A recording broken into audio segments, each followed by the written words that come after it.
Her phone rang on the counter. I answered, thinking it was work. A man's voice, low, playful. "You left your underwear here again." I froze. Silence on my end. He giggled, whispered, "I love you so much." My thumb ended the call. My pulse thundered.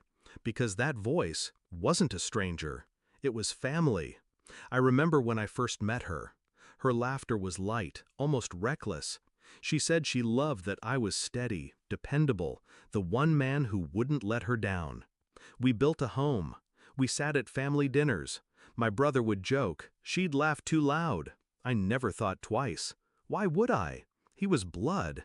She was mine. Or so I believed. The signs had been there. Subtle. Nights she claimed exhaustion but smiled at texts in the dark. Trips to the store that lasted longer than the store stayed open.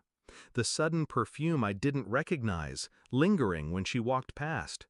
I told myself I was paranoid. Until the phone call burned away every excuse. I didn't confront her that night. I didn't scream, didn't accuse. I kissed her cheek when she came home, acted normal. But inside, something broke. Something darker took its place. I knew if I reacted fast, it would be passion, not justice. And justice, true justice, needed patience. So I planned, quietly. First, I traced the number, confirmed what I already knew, my brother. Second, I started collecting. Screenshots, bank statements, the hotel receipt he was careless enough to leave in his email. Piece by piece, I built the puzzle, until there was no doubt. Third, I prepared my exit. New account, new apartment, a lawyer whose eyes widened as I laid out the evidence. Every detail timed like clockwork. But revenge wasn't just divorce. Divorce was survival. No, revenge meant exposure. The night came at a family dinner.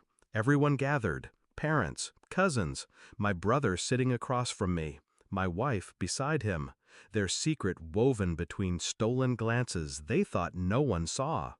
I stood, glass in hand. My voice was steady. "I have something to share." The room quieted. I slid an envelope across the table to my father. "Proof," I said, "of betrayal." He opened it. Photographs, messages, receipts. The silence that followed was heavy, suffocating. My brother's face drained of color. My wife's fork clattered to the plate. I kept talking, calm, controlled. She lied to me. He lied to all of you. And while they were together, I was building a way out. Effective tomorrow, she's gone from my house. He's gone from my life. And both of them will face the legal consequences I've set in motion. The confrontation wasn't fire, it was ice. I didn't need to shout. The evidence did the screaming for me. My father's stare cut into my brother. My mother wept into her hands. And my wife? She reached for me, stammering, "Please, let me explain." I pulled my hand back. "No," I said, "you've done enough." She realized then, she wasn't just losing me, she was losing everything. The fallout was swift. Her friends dropped her when the scandal spread. My brother lost the trust of the family, the business deals my father had lined up. They tried to cling to each other, but guilt doesn't hold two people together, it drowns them. I didn't watch them drown, I walked away. Weeks later, I saw them once. Together, but hollow, eyes dim, the weight of disgrace heavy on their shoulders. She tried to meet my gaze. I didn't give her the dignity. He opened his mouth to speak. I kept walking. Silence. That was my final weapon. Now, when I think of that phone call, I don't feel rage. I feel clarity. Because betrayal cuts deepest when it's family. But revenge? Revenge tastes sweeter when it's clean, precise, undeniable. She lost her home. He lost his bloodline. And me? I lost nothing. I gained freedom.